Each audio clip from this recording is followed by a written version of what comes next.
from Argentina, and I am an executive and team coach and ESL student. Здравствуйте, my name is Lena Zakharova. I'm from Russia and I'm an AC Downtown ambassador and an ESL student. Chào mọi người, my name is Thiman Lu. I'm from Vietnam and I'm a proud mother, an ASG Downtown ambassador and a credit student at CCSF. Hola a todos, mi nombre es Claudia. I am from Peru. I am professional administrator and I am in a BOTP program student.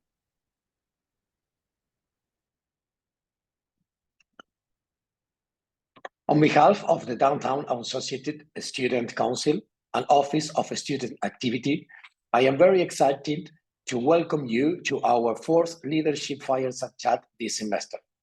For those who are not familiar with this leadership development program, the purpose of this leadership chat is to equip CCSF student and student leaders with a health of leadership insight, tips, and strategies. We hope you will have a better understanding of leadership and action from a diverse group of effective and seasoned leaders across various industries. We have learned so much from our last speakers. There is no doubt today's sessions will be just as educational and inspiring. Before we introduce today's speaker, I'd like to share a few details about the program. These sections are open to all students, even if you don't participate in the certificate part of the program. For all who attend at least 7 chats during this academic year will be invited to our LFC dinner. Additionally, you will receive a certificate of participation signed by the Vice Chancellor of Academic Affairs and Instructions, the Dean of the School of Business, the Dean of Student Wellness and Engagement, and the LFC Faculty Advisor. Sounds amazing. During the dinner, you will have an opportunity to network and chat with our speakers in person. And best of all, you will have an opportunity to win a cool gift. Since you have registered for today's session, we have a record of your attendance. Nothing further is needed on your end to mark your participation. These sessions are recorded, and the links will be posted on CCSF Students Activity Office website. You can view later or share with others so that they may benefit from this learning opportunity. If you have questions about this Leadership Fireside Chat program and/or the certificate of participation, please email student activities at ccsflive@mail.ccsf.edu. After the opening remarks, Vice Chancellor Geisce Ly will interview our speaker for about 50 minutes. There will be a Q&A opportunity for the speaker to respond to your questions. If you have any questions, please send them privately to Mia Rusali in the chat. She will organize the questions for the Q&A section. During the last 10 minutes of our time together, we will invite you to share what you've learned today that will help you in your leadership development journey. Welcome, Mr. Anderson. We are very happy to have you with us. And now Vice Chancellor Geisce Ly will start chat with you. Thank you so much, Lena, Timon, Jose, and Alexandra. Thank you for, again, the opening remarks and being a part of this program. I'm super excited to all the folks on this call. Killjan Anderson is an amazing person. We'll get to know much more about Killjan and his stories and his leadership journey. But again, I just want to acknowledge all the folks who have been part of this Leadership Fireside Chat program. And again, for the newer folks, thank you for joining us. We will have 6 more speakers this academic year. Today, again, we're going to learn a lot from Killjan. So Killjan, we're going to get started. Folks not here to listen to me, they're here to listen to you. So tell us about your career path and how you got to where you are today. Yeah, I will. And first off, just thanks for assembling such a great group of students. This is just a really diverse and exciting group. I'm just so proud to be here and spend a little time with you all and hope we can make the most of it. So thanks for inviting me and just thanks for sharing these wonderful students. To answer. So I'm sorry, you wanted me to start? Jump right in. A little about me, right? You just wanted the quick and how I got here. Mhm. Yeah, so Killjan Anderson here. I'm originally from Dallas, Texas, but grew up and started college and just had a little trouble getting going. Wasn't a very disciplined student in the very beginning, but just kind of started making a little progress and not really having a lot of direction and found myself, joining the military to kind of get a little bit of structure in my life. And wound up, I kind of joined to finish college and looked up 22 years later, I wound up getting out of the military and worked my way into the nonprofit sector. So I'm currently, what I would describe as an executive director for a nonprofit here in the Bay Area, but have taken a pretty non-linear path to where I am right now.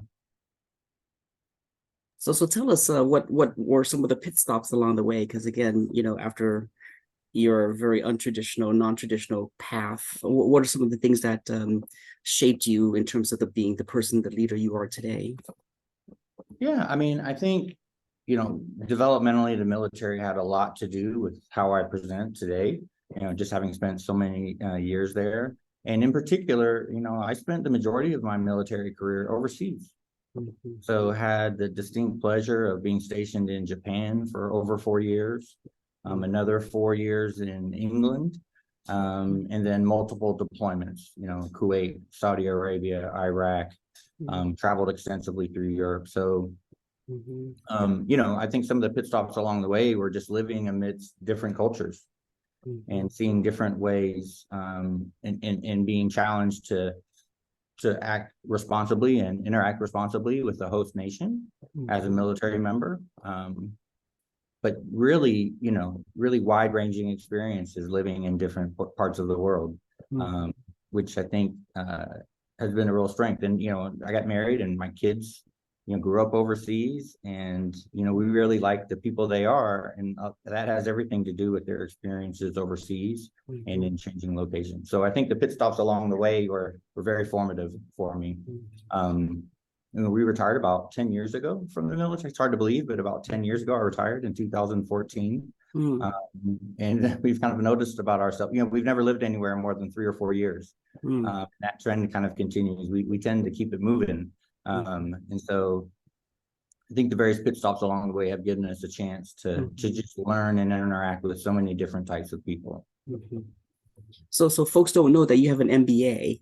So tell us more about your decision to pursue an MBA, and sort of how that got you to perhaps serving in different leadership roles thereafter.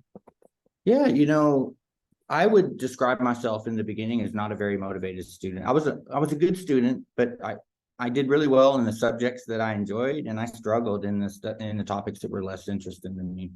And so, I did well in school, but, I needed a little more discipline, right? And I think, the military, did a lot of that for me. But when I got out of the military, I was working for a nonprofit and I was working in external relations. And many of the men and women that I would meet with had kind of advanced degrees, oftentimes would encounter an MBA. And it's kind of actually really funny, Jesse, like I would be in a meeting and someone would say, oh, I went to Tuck or I went to Haas, and they would kind of rattle off their business school. And I just didn't know what they were talking about. And then I look at my notes and I started noticing people were referencing their MBAs. And I thought, well, I could get that, I could go get an MBA. But more importantly, kind of going back to my earlier point about, excuse me, not being a motivated student in the beginning, it was also kind of a personal accomplishment I wanted to do, get back in the classroom, and continue my education. And I think, we talked recently and I'm looking at PhD programs now. And so I think through the course of our life is just learned, like lifelong learning is an important characteristic. It's something that I want to demonstrate to my family, and to the people that I work with, the people that I'm responsible for, that, there really is no finish line to learning. So the MBA was a step along the way for me, to get stronger professionally. But it was also very personal about doing something hard. And showing people that I'm willing to learn we'll continue to learn. Absolutely. Well, I'm excited that you want to pursue a doctorate, and you know, there's no doubt you'll be a good student. Oh man, yeah, we'll see here. We'll see, huh? It's a journey. Again, the journey doesn't stop. For sure. So Killjan, most folks don't know what you do. You know, I mean, folks know your title from the flyer. So you are the executive director of the Golden Heart Fund associated with the San Francisco 49ers. So tell us more about your primary duties. What is it that you do as the executive director of this nonprofit? Okay, yeah, for sure. So I don't work directly for the 49ers. We are an organization that's very closely affiliated.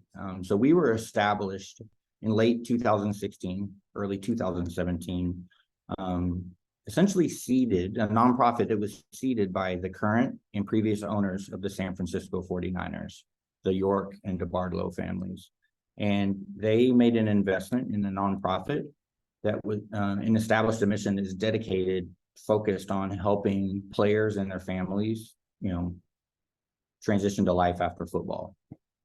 So in the beginnings, we were really established as a dire need fund. So there were multiple instances of players that played kind of back in the day that were experiencing financial difficulties. And so we were established as a dire need fund kind of in the beginning. But over the years, and certainly during my tenure, we've evolved to do not just dire need financial assistance, but also to help players and their families secure and access their benefits that they've earned through collective bargaining agreements, as well as what we call post-competitive development. So like life after football. And that's everything from jobs to health to identity, all of those things. So yeah, we're a service organization here to help the guys. Remember, Jesse, like people kind of associate today's salaries with yesterday's players. So those Super Bowl winning teams back in the 1980s, that's all before revenue sharing in football, before collective bargaining. So there were guys on that team that made very little money and worked jobs in the off season. So, you know, we have to combat that. A lot of people think they're just a bunch of, you know, spoiled prima donna millionaires when they're done playing. That's just simply not the case. So the Golden Heart Fund is to, again, support alums, right? Those who played for the 49ers. And certainly fundraising is a critical aspect of your role to help continue to fundraise to support this fund. So tell us more about what does it mean to fundraise and how is that going? For sure, right. I mean, look, we're a nonprofit. We've got to pay the bills. And while there was a seed investment to get us going, you know, we've been operating for a number of years and want to grow and build. So, you know, I would say that, you know, I read a really, you know, when I first got out of the military and was working in the nonprofit space, I was being mentored by our fundraising staff. It was a very unfamiliar task to me, which I think is an important kind of leadership trait, is like, you don't know everything. Leaders don't know everything. They rely on folks around them to help guide and lead the organization. So I was in receive mode, learning mode, and still am in many ways. But in the fundraising department, I had a lot of blind spots. And a really outstanding fundraiser that I worked with gave me an article to read early on. It's called Think, Say, Do by a lady named Carla Williams. And she cites, she mentions that philanthropy is based on values, and development, or what we call development or fundraising in the nonprofit space, is the uncovering of shared values. And then ultimately the fundraising is giving a donor the opportunity to act on those values. So, you know, I've really tried to embrace that approach, in that we're not interested in just getting people to give us money, right? We want to tell you about what our organization does. We want to show you that we're fiscally responsible. We want to demonstrate that we're making an impact. And that onus is on us. And then if there's a values alignment that mission's interesting to the donor, we want to get them involved. If they're not, that's okay too. Maybe there's another charity but I found that when the values are aligned with the mission, and you take the time to get to know one another and show them, demonstrate to them how their dollars will make an impact, it's a really good fit. You know, but you got to take time to figure that out. Absolutely. Yeah, and we always ask every leader that, you know, that we've invited, what are your core values, Killjan, and how are your values aligning with, again, the mission of the Golden Heart Fund? You know, one of the things that's really interesting about this organization is, the bond amongst elite athletes is very strong. And I think you can make, it's very similar to the veteran community. These guys and their family have almost like a tribal affiliation with one another. That just comes from playing the game at a high level together in a team with a focused goal. So, I think the core value of mine that, I'll kind of borrow from the Air Force, from my time in the Air Force, but is this notion of integrity. We are I'm entrusted with the opportunity to serve these men and these families. And I have an obligation to not let them down and to show up. So I think, the core value of integrity is instrumental in that, we really have to view the work of service as a position of trust. And it's critical, right? That it's not just, we're not exchanging time for money over here, right? We are trying to solve a really hard problem. We're trying to support people. And if you compromise yourself or you don't act with integrity, then you are not in a position to succeed or put your best foot forward. Yeah, Killjan, I absolutely agree. And I think, thank you for reinforcing the importance of trust and trust others and trust in you, right, to lead this organization. And there's no doubt you are absolutely a person of integrity. And certainly, how do you advise leaders, those on this call, aspiring leaders, how do you sort of advise them to start being able to have and to be able to cultivate trust amongst the folks that they're trying to lead? How do you do that to cultivate trust? Yeah, I think, and to be clear, right, I am not declaring victory on being perfect here by any stretch, right? I think building, trust is built, right? It's earned and it's built, and it has everything to do with, your effort, your consistency. So, to answer your question, I think for the other leaders on this call and the aspiring leaders on this call is, we're not perfect. And we're not going to claim to be perfect. And so I think that, leading and trying to grow in an authentic way, recognizing you're not perfect, you can't deliver, 100% effort all the time and make no mistakes. Like, there has to be a willingness to and an understanding that, like, a zero defect culture, being perfect is not the goal. You want to be consistent. You want to demonstrate a lot of effort, do your best, and then, foster that growth mindset where you're going to learn, you're going to make your mistakes along the way. But not to have a pity party, to take the feedback, grow, get better, and evolve. Right. And and I think over time, as leaders, when you see those type of people in your organization that really are trying to get better, they're trying hard and they have no fear of failure, and they make a mistake and they learn from it and they grow, I think that's how you get there. Right. But it's recognizing that that's just not this perfectly clean route to just be a leader. There's going to be bumps along the way. There's going to be setbacks. There's going to be periods where you're burnt out. There's going to be periods where you don't like your boss. Right. Right. There's just, but it's a long game, and you can lose it just as quickly as you gain it. Right. And I'm sure you heard of the quote, it takes years to build up one's reputation and seconds to lose it. Sure does. So, but I think it's just about consistency and effort. Yeah, absolutely.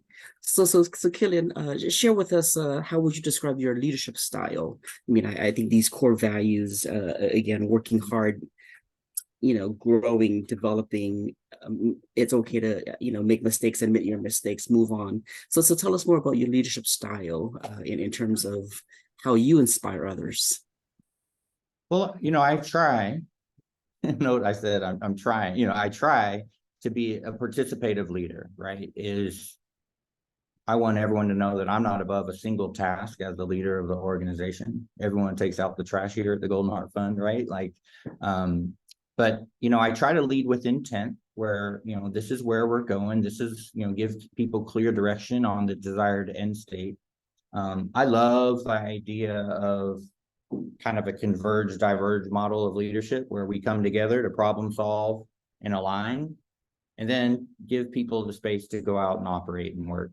You know, I always appreciated that. I've always enjoyed having autonomy and the ability to influence my work. So I do like to give people room to, diverge and, let people take care of business, then converge to make sure we're still aligned. So, but in general, I'd say participative, like highly collaborative style leadership. Just realizing that, leaders don't have all the answers. You do not, nor, I'm not going to claim to have all the answers. I try to hire really well and promote a culture where people are comfortable bringing their ideas to the table. We come together and get the best path forward, and then we all move out. So that would probably be the best way to describe it. So I try to be hands off. I love details. I love getting down in there and getting tactical, but I think for the organization to perform as best, it's to give people the room to operate. Absolutely. Yeah, I love, what you described as well, collaborative, participatory engagement, right, with your team. I think that's absolutely powerful. And again, I think that what you shared, leaders don't have all the answers. And I think that's, sometimes folks want to make sure they have all the answers before they share and communicate. But again, I think that's a very powerful reminder that we don't have all the answers at this moment in time. We're just trying to do the best we can. For sure. So Killjan, tell us about your staff in terms of the structure of the organization, how you sort of motivate your staff, how you lead your staff, because again, there's lots of work to be done. How do you do team building with your staff? Yeah, we're a pretty lean team. So we've got 3 full-time employees right now, and then we contract for some additional support right now. So we I organize really across 4 departments, typically: operations, development, fundraising as a second department, marketing and communications, and then the program. So I do most of the program related work, like the player care work right now, just because we're a small team. So I kind of drop down into the workflow quite a bit, actually, on the program side. But we have a team of really exceptional, and you've met a few of Kelly and Kimberly and Robert, some great folks on our team that have wonderful ideas, lots of energy. So a pretty easy crew to lead, right? So like I said, we come together, we do a daily huddle real quick just to make sure everyone's understanding the work before them. And then I spend most of my time, to the extent possible, getting out of the way. And following up to make sure we have some progress. But we're very blessed to have a team that doesn't require a lot of supervision, that doesn't require a lot of coaching. I try to be a bit of a cheerleader and really remove obstacles for them to do. But they take us to any successes we have, bear their fingerprints, because they just make such great decisions, and they're willing to experiment and make mistakes and grow, right? So it's a really good culture of collaboration. Yeah, but again, I can surmise that it's because you have a great team, but they also love working with you and for you. If sometimes when folks say here, get out of the way, it's almost the opposite of micromanaging, right? Yeah, So, I mean, it's hard, right? I've always liked to hire I'm not going to say junior, but I love to give somebody a shot at increased responsibility. I love stretch goals. I love them myself, and I love to challenge and stretch folks. So, there's an approach where you can go hire a guy or a gal that has tons of experience and comes right in and knows what to do, and knows what to do. But I've always kind of liked, I wouldn't call him an underdog, but like the junior middle member that wants to be that senior and grow into that. And I've always kind of, when I have the chance, to deliberately develop somebody and grow them into the leader we want and need them to be. Because, in the military, I'm used to people coming and going. You've got assignments, someone comes in and then they're gone 2 years later, and then you're gone. So, I'm looking to invest in people here, right? And grow them into the leader, grow them in. Maybe they go to another opportunity, right? And we catapult them into another opportunity. But, I want to build this culture of kind of growing your own leaders, right? We don't want anybody stagnant. in that regard. Yeah, I think that's powerful to grow your own, to have faith and confidence, right, in your folks. So Killjan, I hear something about those who are hungry, right? So it seems like you hire folks who exhibit this enthusiasm, this hunger, this willingness to learn and work hard. So tell us more about that and how that's different from, like you said, somebody who seems to have it all. Yeah, you know, I'm listening to an audiobook right now called, you know, The Myth of Experience, I think it's called. And it's, you know, we have a tendency to think we know how to do something, right? If we have some experience there. And what I love about, you know, that hunger, that those people who are trying to grow into, right, like who have a future vision for themselves in an organization, right? I can hire you to do a job right now where you're at and some tasks, or I can target you to join our organization to bring this capability to us. And it might take you a couple of years to go there. And like, I'm all about that journey. I think that's good employee engagement. I think people like to have a roadmap to a future self versus you're hiring me, right? Like, Jesse, I hire you to raise money. No. I want to make you an executive director. And along the way, you're going to learn this, and then you're going to touch these other portions of the organization. And that's probably old military habits, you know, deliberate development. You know, you get someone at a junior rank and you want to progress them, you know, through the ranks and increase their skill set. So that's kind of how I view our team around here is I'm hiring against the future vision of that person. And then we're gonna, if they are willing to entrust their time with me as a colleague and an organization that they believe in, then we want to turn them into that person or make some progress towards that future state they want to be. Yeah, no, thank you for sharing that, because that's a very different perspective from some of the more common things we've been hearing. So thank you for you know, really sharing that, because it's powerful. Because when somebody has a drive, you know, you can push them to excel. For sure. And you know, right, I'm a generalist, right? Like I probably do a handful of things pretty well, right? I'm not a specialist, right? Like I can do a little of this, a little of that. And I think that, you know, these positions of increased responsibility that you know, even I've attained,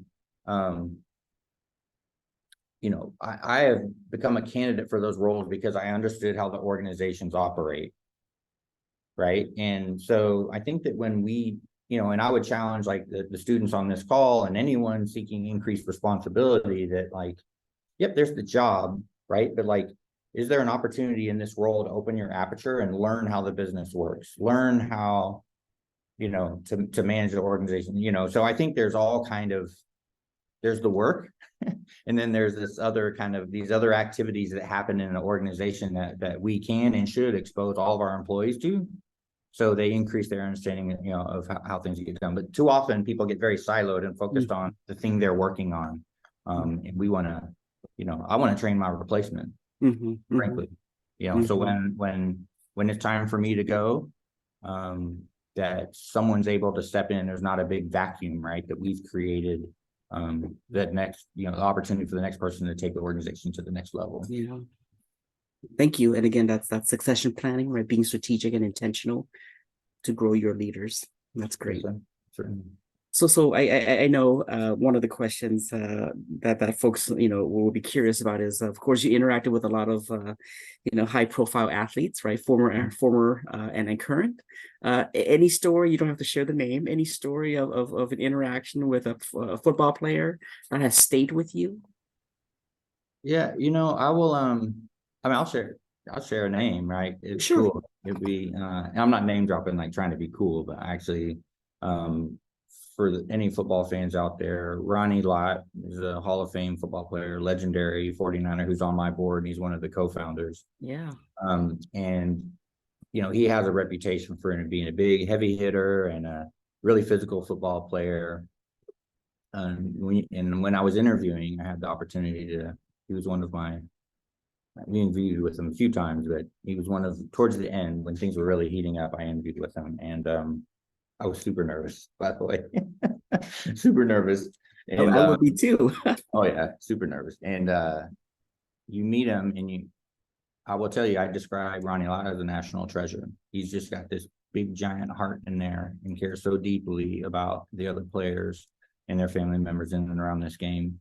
And so, you know, I had asked him a question during the interview about the press conference. I noticed in a press conference, someone asked him a question about a former player that was struggling, and he hung his head for a second, and he looked like he was really deep in thought. Now I just kind of asked him what was going on there, and he basically responded that, you know, it was just this. He felt so bad for the guy and wanted to be part of an effort, you know, the effort to help him and other families like his get to a better place. And you know, I just tell you, it's just so funny because it's so counter what you see. When you see him flying around and tackling people and playing, you know, at such a physical level. And he's just such a kind soul that is out there, you know, trying to do simple good with this community. So, you know, he's been an inspiration to me, and he's tough. You know, we'll be in the middle of helping a guy or a family member, and I mean, he'll call me. How's he doing? What's going on? Like, I mean, his level of commitment, and it's like that with, you know, all of our founders, of course. But it's interesting to see this other side. We only have a very small glimpse of these guys as elite athletes, the field component, you know, but there's a lot going on, and there's some really amazing individuals out there.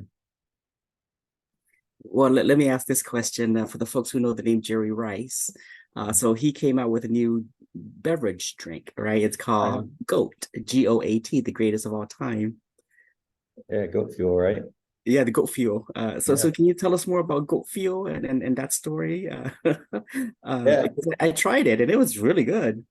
Yeah, we had some at the run. We had some at the run for folks to pick up at the packet pickup. And you know, Jerry he's a big deal, and he's the best receiver to ever play the game. Yeah, I mean, hey, good drink. We had it out there for some of our runners. I don't know if you got some when you were out at the run, but yeah, you know, the Niners are very fortunate to have just this incredible championship legacy. They have some incredibly remarkable players. And then, you know, the beauty of the organization is a lot of those players stand up and are being counted, you know, and helping other players and families that are encountering difficulty after the game. Because the game takes a lot. The game takes a lot. I mean, playing football at the elite level, you know, even, you know, the average time in the league is about 3 years.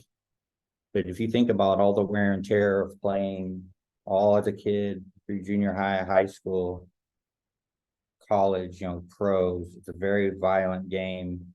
And, you know, I think to make it to the NFL and to be able to stay at the NFL and play for a while, there's a lot of kind of normal life experiences you don't get, you know? So I think when that game goes away and that athlete is left with an extremely high athlete identity, that a lot of the infrastructure has gone away, and then you've got to figure out what's next when you've been laser focused on one thing for a very long time. Like, it's a very difficult journey, but the beauty of, you know, the Niners is they've just got a champion mindset in their players and amongst their alumni. So if a guy's having difficulty, you know, this organization is a perfect example.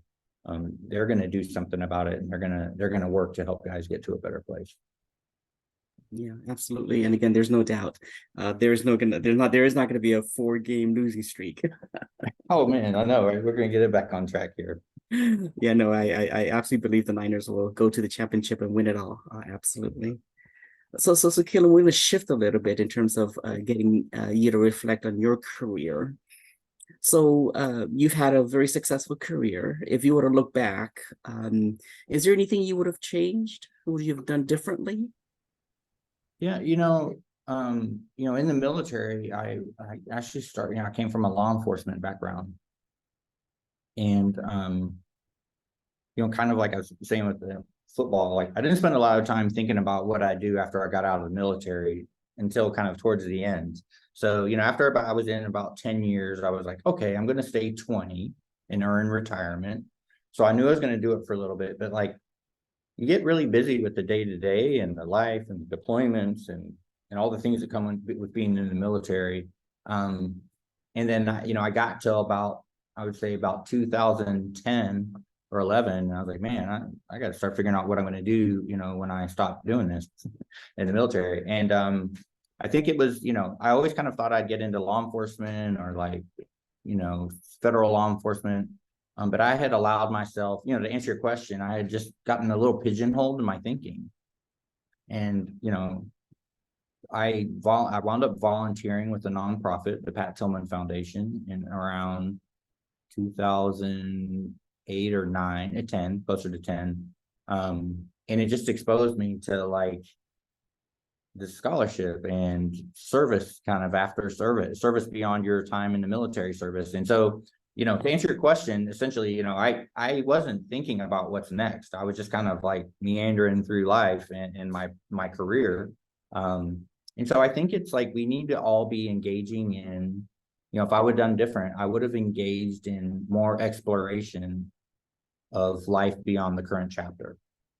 Because there's, I started learning about all these amazing nonprofit missions and higher education, and I just had never thought about it. I hadn't taken the time to think about what might be next. So, build some options, figure out where your passions lie. There's a discovery process that we all need to go through, different phases of life that will inform, what degrees we want to get, what jobs we want to take. But I feel like I just had the blinders on for too long. Yeah, it's a good reminder to always keep your options open, right? For sure. And just like explore, Mhm. read something. Don't get into this echo chamber of just, think about, read different books, look at different industries, talk to friends in different, and you never know. I mean, if you had told me I'd wind up being a nonprofit executive, I wouldn't have believed you in 2010. But once I kind of started learning more about some of these great missions out there, and then started kind of understanding where my skills might be able to lead me there, or my continued education, or different experience might open those doors, like things just started looking differently. So not being stagnant, I think. Yeah, I mean, I just love how you sort of done different things throughout your career, and I'm sure there's something else after the Golden Heart Fund as well. Yeah, I mean, it's I enjoy service. That's what makes me go. Having a problem, a mission, a problem we're trying to solve, and that's what works for me. So, people need to take some time to really think about that. What motivates them, and that changes, right? That does change for people over time. But I think it's a good drill to constantly, assess what motivates you. So Killjan, you talked about books and perhaps podcasts and other sort of learning opportunities. Any resources that you would recommend? Your favorite book, your favorite subscription, your favorite podcast, anything that you think would be a good tool to start learning and reading? Sure. I was a big reader. Started as an English major, actually. So I've always enjoyed reading. And then military, I didn't read a lot. I was just so busy all the time. So since getting out, I've picked back up. So I typically will have a book with me, or an ebook, a Kindle book with me. But one thing that's been, to answer your question, Jesse, one thing that I've enjoyed, there's actually a little app called Blinkist. I don't know if you've heard it, but it offers like a 10 or 15 minute concise version of a book. So what I've been doing recently is I love listening, keep my ear to the ground for book recommendations from people I admire all around. And then if I can find the book on Blinkist, I'll do a real quick 10-minute just to make sure it's something I want to spend my time doing. And then I'll either buy the book or do an audiobook. Yeah, so like I love, like if I'm out walking the dog or going for a run, I enjoy a good audiobook, but I do kind of old school, like turning the pages with the book as well. So I've got a couple go-tos. I pretty much carry a copy of Range by David Epstein around with me. He's a good friend who I met through the Pat Tillman Foundation.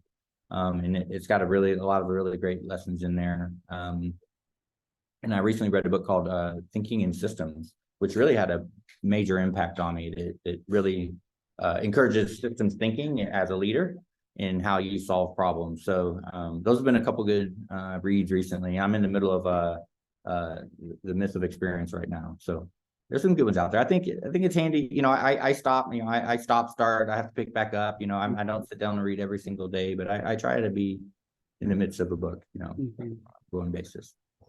Yeah, no, thank you for sharing. Yeah, I think this is a great way to pick up something. And again, you know, there's just all these options, so many things to read and listen to. Yeah, information overload. But I do have a, you know, there's a few folks on LinkedIn, and like I said, I love a good recommendation on somebody read something, but I do tend to kind of keep it in the self-help realm for some reason. I'm not a big fiction reader. I like to read about, you know, trying to get better, or, you know, perspectives on the challenge. So absolutely. So talk about challenge. What do you think is the biggest challenge facing leaders today? You dealt with lots of challenges. You overcome lots of obstacles. What do you think is the biggest one today? You know, I think it's, you know, I think it's this realization that, like, we are not perfect.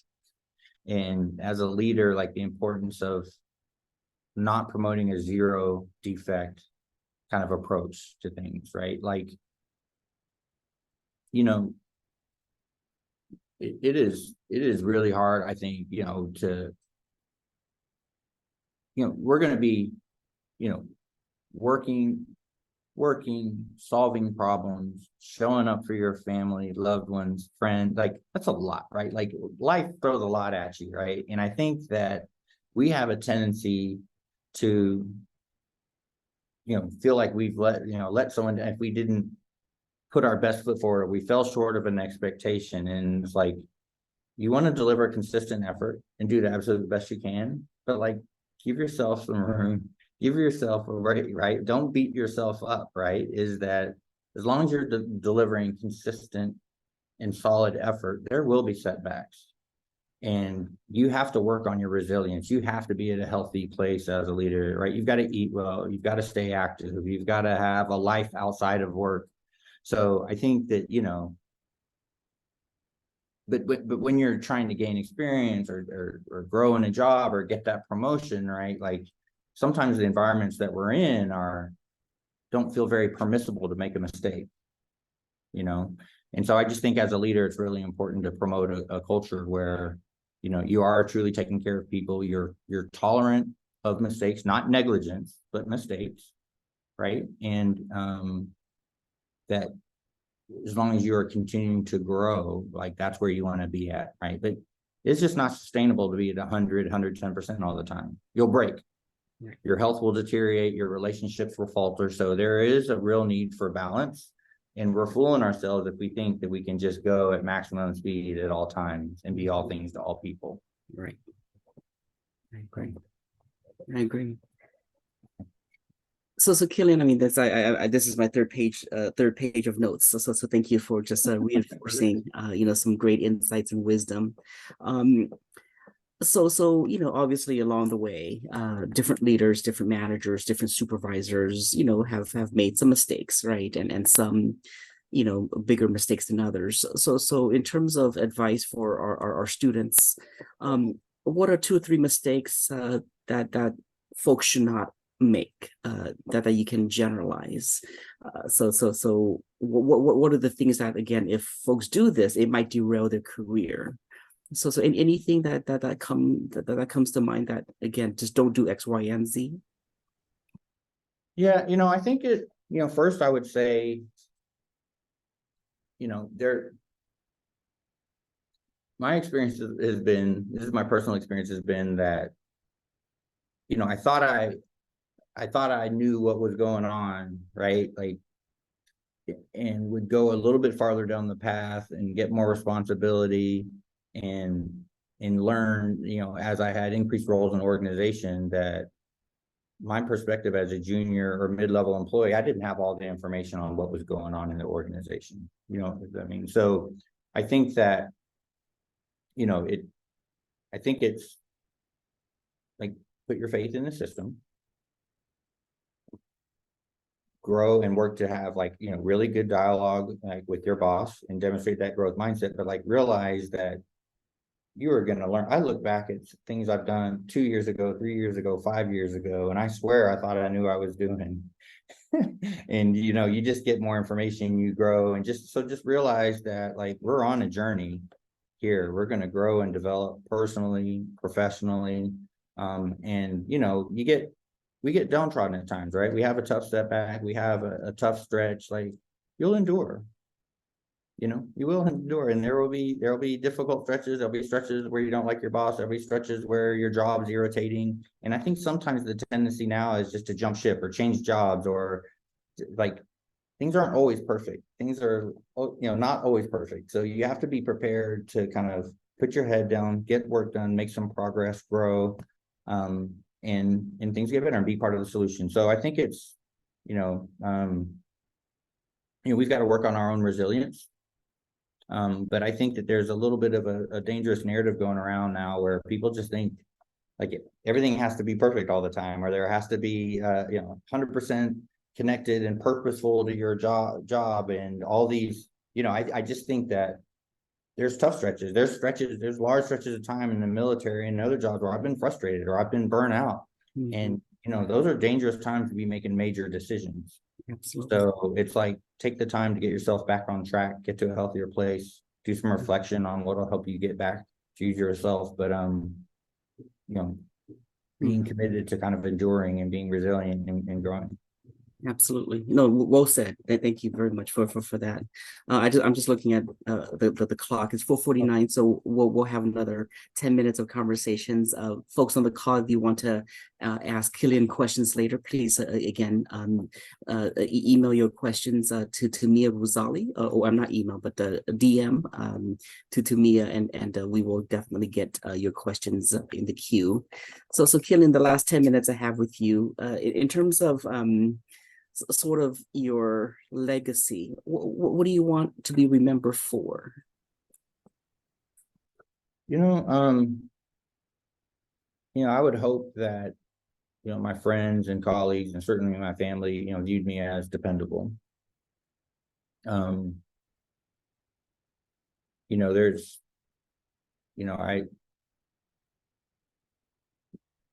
I think it's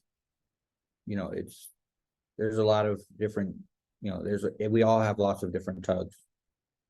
Family, I help take care of my folks, right? I have responsibilities at work. I'm trying to, we've got our own health issues. There's things you've got to go through, and it's hard to balance it all and be dependable, right? And so I try to, I would hope that folks that spend time working with me. And again, certainly my family members know that I made myself available to them when they needed me, and they could count on me to do what I said I was out to do. I said I would do on their behalf. So that's, we all have those friends that we know that if we call, they'll come, and I hope to be that person for the people that are closest to me. Yeah, well said. Thank you. Again, there is something about being a fair weather friend, but you're definitely one that people can definitely go to and depend on. So Killjan, most folks may not necessarily say I want to work for a nonprofit organization.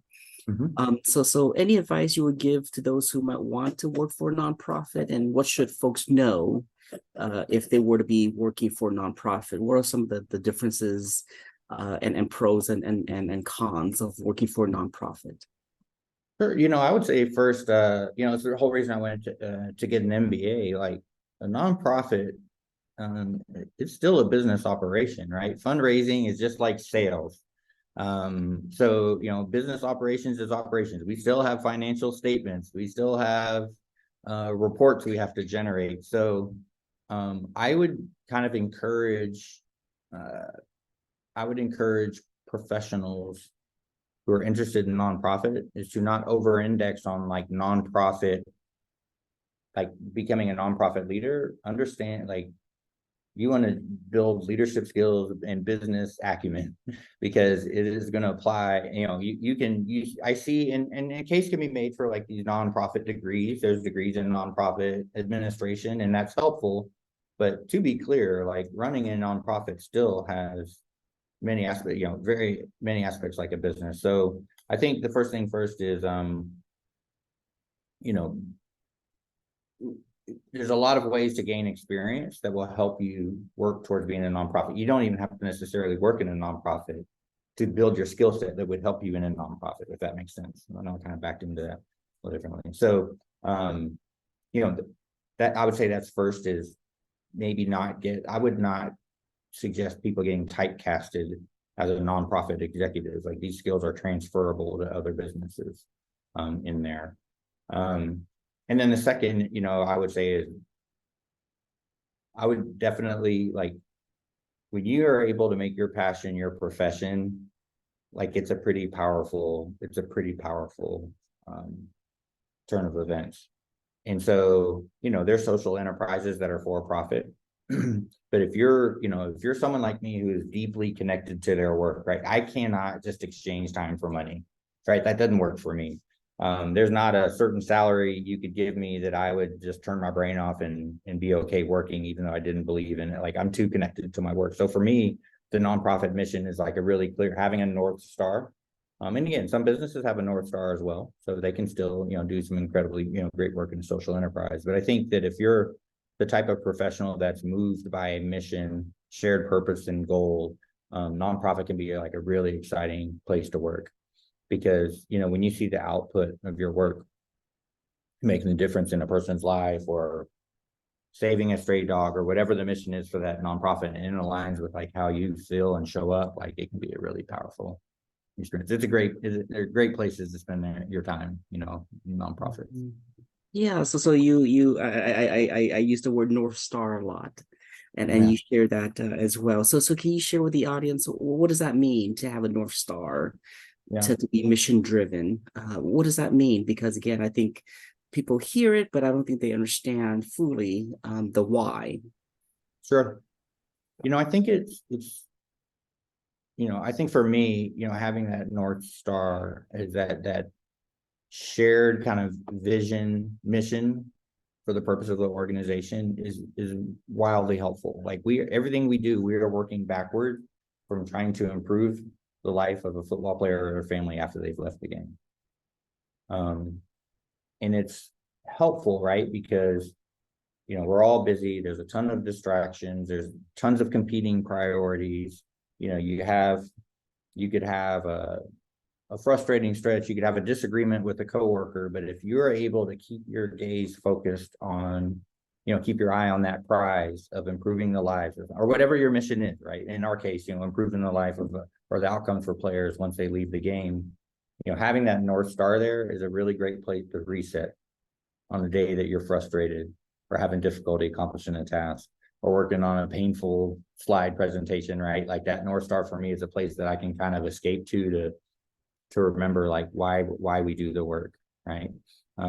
So that's just kind of worked for me.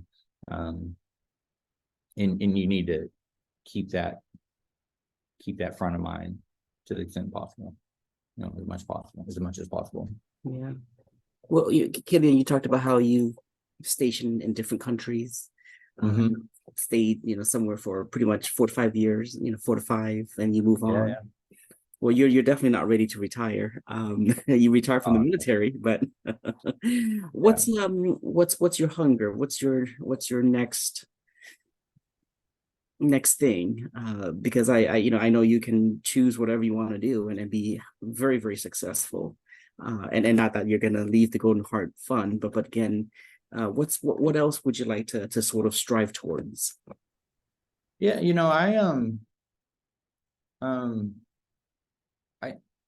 I like the idea of, you know, I've been very fortunate with a great bunch of mentors and supervisors, and leaders, and followers. I mean, you name it. Just work with great people above and below me in the organizations that have helped me have this like really wild journey and like all this great responsibility and touch all these missions. So I think to answer your question, you know, kind of paying that forward. I know it's cliche, but you know, I think that, you know, my kids are older, they're out of the house now. It's my wife and I and the dog. And as we look, you know, we want to spend our time in a way, you know, to share our experience. And so I think, you know, I've always had my eye on kind of higher ed and being in and around a classroom. I stay pretty active with my alma mater. But I think, continuing to, like I said, I'm looking at some programs myself, but like maybe eventually winding up in a classroom might be really fun. And just staying kind of engaged on people's development is going to be like, how I like to spend my time. So, we've got our mission for our job that we're doing, but also just the development of people in general, and investing in people and challenging them and helping them to get to the next level. Because those are the things I remember the most about the military are, the people that you work with and seeing them move on to do just things bigger and better than you did, like being part of their upward journey has been really rewarding. So I hope to spend as much of my time as possible, challenging and promoting and developing others. Yeah, Killjan, I think you'll be a great college administrator as well one day. Who knows, man? I don't. It's just it's the deliberate development. It's you get a young troop in the military, and then to see them grow and turn and accomplish things that you never could accomplish is just a really powerful experience for me. And so yeah, that's been really rewarding, and that's something that I always wish to be a part of. Well, you have I don't want to say a bright future because you really have a bright future, but you'll continue to absolutely change the world, no doubt. So Killjan, my last question, and any last thoughts, words, advice for the students on this call? Well, listen, I was just dazzled by the bunch and the great backgrounds of everyone here. I think it's so amazing how your team is investing in the students and how this is really, it feels like very much a student-led effort. Really looking forward to meeting them at the dinner and meeting some of the other speakers as well, and hopefully being helpful to them, beyond this discussion. 100% in your corner, all of their corners and yours as well, my friend. And so just appreciate all the effort to pour into the students and to challenge them and to help them reach their goals. So consider me part of that team as well. Well, Killjan, again, thank you so much. I'm just honored and grateful that you are spending your Friday afternoon with us. This is just the second segment of this program. The next segment is, again, we'll have questions from the audience, Sure. and certainly there'll be some takeaways that you'll hear from the participants later. But again, Killjan, it's a delight. You are an amazing individual. You're an amazing leader. And again, thank you so much. And again, Killjan already committed. He's going to join us on May 3rd for Count on it. Oh yeah, recognition dinner. You bet.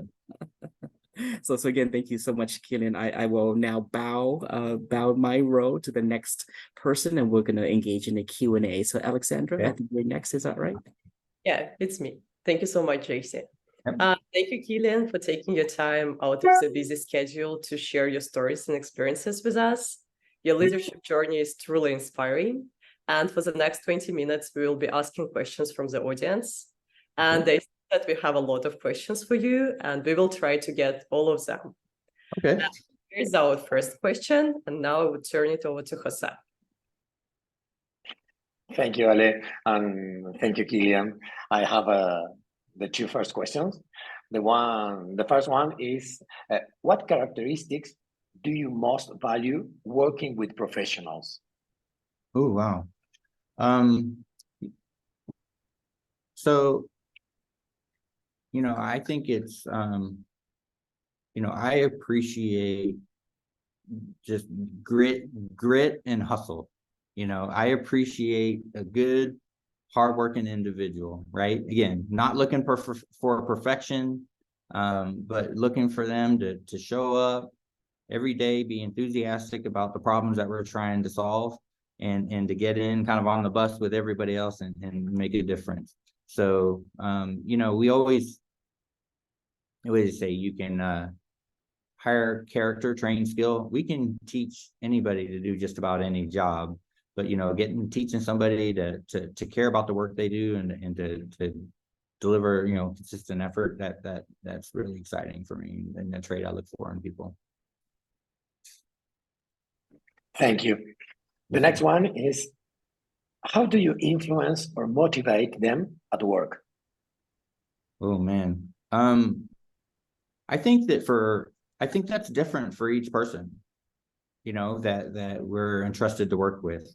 Even when I think about our own, the team that I work with now, each one of them have like pretty different personalities, really different life situations. So I have one direct report that has really young children. So I think for her, balance and showing up for her family and being present and being, the other, just last week they had a big Halloween activity and some other. So for her to motivate her is to really help her strike that balance between family and work and to be accommodating where the work can be, to make sure that she's spending her time where needed. Whereas I have another employee that's in a different life situation, kids are older, and is really eager to develop professionally and take on additional responsibility. Not that the other employee isn't. So I think it's like, to answer your question, I think what motivates each person is wildly different, just like what motivates me might be different as well. And it has everything to do with life position. It has everything to do with, their role in the organization and the needs of the organization, but it's to try and tailor that to each person as much as possible. Thank you. I will turn it over to Elena. Yes, thank you, Jose. Thank you, Killjan. It was amazing. I will share my takeaways later. Okay. But I have a question. How to self-care when you are trying to collaborate with so many people to make changes? Yeah, so you said self-care? Yeah. Oh, How man. to self-care during this process? Yeah. So I struggle with this. I struggle with this. So I'm one of those people that's kind of always on. I love work. I enjoy my job. And if I get busy at work, like a lot of people, sometimes the self-care, eating right, or getting a workout in, or spending time outside are the first places I go to get my time back so I can work on things. So to answer your question on, usually what I have to do is to establish some type of a goal outside of work that's going to drive me to engage in better self-care, because I just don't always have the discipline to do it on my own. So for instance, I've run a couple marathons. I did a half triathlon a few years ago. I'm not super athletic, but right, I had to get some workouts in. I had to eat better if I wanted to get a good run in, right? So I needed to have kind of a forcing mechanism to make sure I took better care of my diet in place. So for me, it's like largely arranged around goals. So, self-care, and it's usually around a physical, some type of a physical activity that's going to make me get the right amount of sleep, rest, eat right, hit the gym. But just if I'm running behind or I have a big task, I'll be inclined to skip the gym or skip a workout, right? And so. Thank you, Killjan. Actually, it sounds really super athletic for me. So no, I didn't say how long it took me to run the marathon. It took a long time, but just the personal but challenge. still, not everybody can do it at all. I have another question. What was the hardest decision that you had to make, and was it the right decision? I had a pretty difficult combat tour in 2007 in Iraq. I can think of 100 decisions I made in the combat environment in the moment that had, in some cases, some pretty grave outcomes assigned to them. So I would say that, there's a handful of decisions in the combat environment that I would have had a little more time or clearer thinking, would have approached in a different way. But what I've learned over time is that, I was doing my best in the moment. And that has actually had kind of an insulating factor. So even though some of the outcomes from some of those poor decisions resulted, frankly, in people getting hurt, I knew that I was trying my best in the moment and trying to do what was right for the team and where we were serving. So, I think it all comes back to giving yourself some showing yourself some grace when you make the wrong decision, and that if if you're trying your best, sometimes it's not good enough, and that's okay. Right? That's okay. Where it gets difficult is when you don't try your best and there's a bad outcome. That's a little bit difficult, and I think that's when people feel regret. So I don't regret necessarily the decisions, even though they didn't pan out the way I wanted them to, because I was comfortable with the amount of effort I put forward in the moment. So I think that's kind of how I approach it and other tough decisions as well. Thank you. As you said today, not necessary to be imperfect. And now I'm turning over to Alex. Thank you so much, Lina. And the next question, Killjan, for you is, who inspires you the most and who challenges you the most? Yeah. Maybe I'll get some cool points here, but my wife truly inspires me the most. When we met, she was, going to school, and then we got married, and she became a military spouse, and we moved all over the place. And there was large stretches of time where I was deployed or, extremely busy at work. And she was just such an incredible calming influence and leader for our family for so long, and still is. And so, that's inspired me to try and do my best, because she has shown up every single day, and has everything to do with all the success that our family has experienced, and how wonderful our kids are, and the progress they've made as well. So I would say she's who inspires me, day in, day out. And then, challenging me, boy, I tell you, man, like, keep it within the family. I have a son and a daughter. Son's 26, my daughter's 27 and 22. And they're the one, they certainly challenge me. They challenge our family. They're always watching, right? And so I really appreciate and admire the young people they've turned into, how they go about their lives, and it challenges me to keep pushing myself and be the best possible example for them. Thank you so much for this answer. It really touches my heart. And the next question is, how do you maintain your motivation within your organization? Yeah,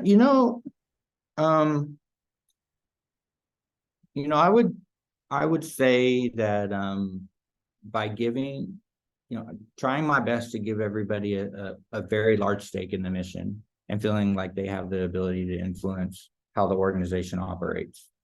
This is not an organization that requires a lot of active leadership. We have some go-getters on our staff that care deeply about the problem we're trying to solve. So to keep them motivated is to give them responsibility, give them autonomy, give them the opportunity to shape how we approach things. So we have a leadership team. There is not one person out in front of there's not me out in front barking orders and everyone doing the work. We build the work together. We prioritize the work together. We hold each other accountable. But I feel like that's led to pretty good levels of motivation with folks, because they feel personally connected to the successes that we have. And they all see how they're instrumental in it. So, and you can do that when you have a really small team, right? It's easier with a smaller team, but I think motivation is trusting them and giving them the opportunity to lead. Thank you so much, Killjan. Now I will turn it over to Jose. Thank you, Ale. I have a very interesting question from the audience. Okay. It is, what's the most instrumental tool or skill you took from the military that prepare you in your current position? Okay. Yeah, from the military. Yeah, so, one of the things I love about the military is the candor I always joke and say it's like a feedback rich environment, but you know, in the military, you know, you have to be coachable. It's not an environment where if you're really delicate and you don't receive feedback well, that you're going to get a lot of feedback on your performance in the military. And so I think leaving the military, I have appreciated the willingness to be direct. I think sometimes, at least in some civilian workplaces, people let issues fester. They aren't willing to have the tough conversation. And the military, you know, my experience was when my performance lagged or I didn't meet a standard, like someone would call me out. And so I've left the military. I'm pretty willing to give people direct feedback. Doesn't mean I'm going to be rude or abusive, but I appreciate the directness and candor and direct communication outside of the military. Now I've had to turn that down a little because you can't just, it's a different environment out here, but I very much appreciate that from the military. Sometimes, right, we all let stuff fester. Somebody's bothering you in a class or in your job and you feel a certain way, but you don't maybe say something and you let it just kind of sit there. In the military, we tend to get that stuff out in the open and talk about it and have those tough conversations. And so I've tried to bring that forward and do that in the right way, you know, after I left the military. But it's a willingness to answer your question, a willingness to have tough conversation. Thank you, That's where the Killjan. growth is. That's where the growth is, in my opinion, for everybody involved. Thanks. The next one, it is, what skills do you feel are the most critical for success? For what was the last part again? I'm sorry. What skills do you feel are the most critical for success? Yeah, you know, I think first and foremost is coachability. I think that if we can all learn, and there are lots of answers around us. And you know, one of the things I love about working with elite athletes is if you think about a football player, you know, that athlete plays the football game, they record the game, and then when a coach will watch the game and critique every single thing a player does. You didn't block this guy, you didn't stand up fast enough, you didn't run fast enough, right? And there's all this feedback. And one of the things I love about the athletes that I serve, in most cases, they're very coachable. They're not delicate. You give them some feedback about a correction they need to make, and they don't get all beat up and their feelings hurt, right? Again, you have a responsibility to communicate that well to them. But so I think being coachable, right? No one likes to hear that you didn't do something well, right? None of us like that. But can you, in the moment, when someone is giving you feedback on where you can do better, Jose, right? Hey, Jose, I think you need to do this. Are you going to spend your time being upset about what you're hearing, or are you going to really listen to understand and maybe try to get better? Because that person might have your best interest in mind. So I think coachability, again, when you can work somewhere that's committed to your personal and professional development, is the key to success in growing and being willing to process that. We do what we call retros in my job now, and it's like, it's a chance to tell somebody, hey, the other day I was speaking with you and you were being rude to me, or this, and and it's a pretty open forum, and it's where you get everything out onto the table, and it's hard, right? It's hard to hear that stuff. But to the extent you're able to listen to it and go, okay, there might be something there. Maybe let me reflect on that. And that willingness to grow from that coaching, I think is the quickest path to getting better. So Great, thank you for sharing. I will turn it over to Lina. Thank you, Jose. And I have a question. How do you define leadership? Yeah, this is I think leadership, when I think about leadership, it is, providing that direction that the team needs to be successful, right? And again, that direction might be derived from inputs from the team. It might be handed down to you from the, in my case, I have a board of directors, and I have a team, but like it's getting everybody moving in the same direction to achieve a goal. Because I think, my experience as a entry level or as a mid-level employee, there's a tendency just to be focused on what you're working on. Whereas a leader needs to have that broader vision for the organization and bring all those parts together. So for me, leading is about trying to bring all those different elements of effort into one cohesive direction. Again, doesn't mean you need to have all the answers, doesn't mean you always need to know the right thing to say. It might be recognizing that, there's a challenge and bring people together to problem solve about the challenge, but, trying to keep everybody moving in the same direction is where I spend most of my time. Trying to get, I always say, raising their gaze from their work to the organization mission and providing that leadership. So versus managing, right? And they always say managing is like a little bit more task focused. Leadership feels more like broader in nature. Thank you. I really have something to think about after this answer. And now, finally, the most important question to ask. What is your favorite ice cream flavor? Ice cream flavor. Can I put a topping in it or just plain ice cream?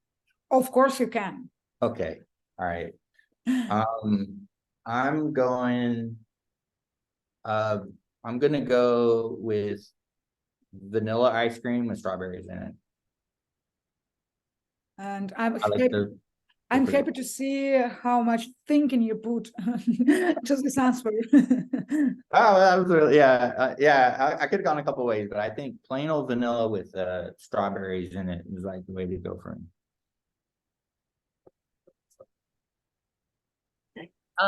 Thank you so much, Killjan, for answering all of our questions. We really appreciate you sharing your leadership journey, helpful tips, lessons learned, and leadership advices. And now let's start our sharing takeaways. And I will turn it over to Jose. Thank you, Alex. Participants and facilitators, please share with us what inspired you today and what you have learned from today's chat. To break the ice, I will share my takeaway. I want to say, first, I want to say thank you. Because after hear you, Killjan, now I have hope. And why I say that? Because I have two boys. I am a father of two boys. The oldest is terrible. Yes, he's not a disciplined boy. Yes, he's quite ending the high school, and he doesn't like so much to study. He likes so much sport, and the next year he is starting to work with a non-profit organization that help child to study. Right now I am worried because he doesn't like study, and he need to be more disciplined. And I think when I hear you, I say, okay, I am trying to do my best, but I need the help of the universe. Yes, maybe the life. Yes, the life will help him to his path. And when I hear your story, I feel more comfortable now. Thank you so much. Yeah, Jose, thank you for sharing that. I'll tell you a couple things. I've got a boy very similar, right? Here's what I would tell you. He listened way more than I thought he did. Both my kids. Yeah. And I felt like sometimes you'd be trying to tell them what they need to do and coach them, and it didn't feel like they were getting the message or they were willing to do it. They listened way more than I ever thought they did at times. And there was times I used to really worry about my boy. But they turn out just, they just turn out, just great. So it's an exciting time for them. Thank you. Thank you. Please now raise your virtual hands if you have a takeaway to share with us. Yes, I want to ask Lina if you have takeaways and share with us, please. Thank you, Jose. Yes, I have actually a lot of them, but what most touching me personally is being perfect is not a goal. Because sometimes I'm trying to be everywhere and be perfect and take as much tasks as I can, and sometimes as much tasks as I can't, and do all the tasks perfectly. But sometimes I should remind myself that being perfect is not a goal. And thank you for reminding it today. It was really important to me, and still be hardworking and trying our best, and care about other people, and make atmosphere in your company where people understand it and where people can make mistakes when it is possible. No neglect, but mistakes. Right. It was really important for me, so thank you for these advices. It was really valuable for me. And now I will turn it over to Alex. Thank you so much, Lina, and thank you so much, Killjan, for sharing your inspiring stories with us. The things that resonated with Lina also resonated with me. And also I had one other thing that was truly inspiring for me. It's about the tolerance to mistakes, because sometimes it's difficult to forgive ourselves, at least to forgive myself for making a mistake. But hearing you say that we are doing our best and it's the best thing I can do at this specific time was really important for me to hear. Thank you so much for that. And I would like to turn it over to Claudia. Claudia, would you like to share? Thank you for all facilitators. Thank you, Mr. Onion.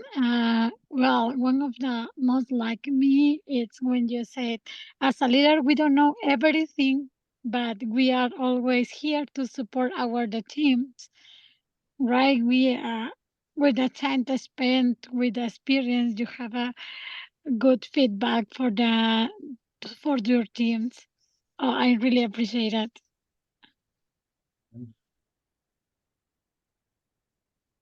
I have one more takeaway I am reading, but I don't know if Christina, do you want to share your takeaway, or do you want I read your takeaway? You can read it. Okay. Christina wrote, my takeaway, I am inspired. I feel the quote of looking for someone with the same amount of drive to carry on with our dreams and goals. Great. Thank you, Christina, for sharing with us. Mia, do you want to share your takeaway? Yeah, Killjan, you're so down to earth. This is a really inspiring kind of like interview, a chat that we had. I think you gave so many information for the students that they can actually take away. It's so humbling what you said. You said that the people who actually are behind you are your family, which I think it touched a lot of us. And the other thing you mentioned is that, life is a challenge. You just have to be willing to take on what you want to do. And I really appreciate all the information you share with the students. And I can see from some of the private messages they're sending to me that was very inspirational, and they look forward to actually seeing you as the person. So one last word before the student ended. Just what can you share with us that can actually, that's my doggies, I have a rescue. One last word that you'd like to share with all the students on their path to leadership, or how did they proceed in their professional life? For me. Yeah, I mean, what inspiration do you want to share? Because it seems like you went through a lot. I mean, from the military and out of the blue, it's a completely different path, right? Yeah. Listen, first of all, I'm really encouraged by this bunch. I love speaking to students and hearing what's on their mind and getting their feedback and being part of their journey. So, you know, for me, this is more than just a quick discussion. Like, I would love and welcome the opportunity to follow up. Jose, if your son has a question about the nonprofit, or people have a question about their career paths, like, I would love to be a resource to them. And I think that, you know, by showing up for things like this and hearing different perspectives and taking a little bit from this and taking a little bit from that, you know, you're going to build your own style, right? Any successes I've had are derived from, like, just trying to be hungry and learn from other people around me. So I think showing up for this shows me that you're on the right track to be the best version of yourself that you can be. And you know, Lane, I'm glad you brought that up. We talked about perfection, and I didn't say don't work hard. Still got to work hard, but, like, give ourselves a break and learn and grow. And you'll have a setback, but what Jesse and I were talking about a week or two ago was, and this will be my closing. My closing thought is, there's a lot of different ways to the top, right? And then probably the more important question is, what's the top for you? You know, and I will tell you that the top for me, or success, you know, whatever success is, that has been different for me at different phases of my life. That looks differently now than it did when I was younger in my career. Maybe earlier it was getting promoted, maybe in the middle part it was getting my MBA, but, like, that changes. So just keep making progress, keep working. There'll be some ups and downs. Don't beat yourself up too much. It's a long game.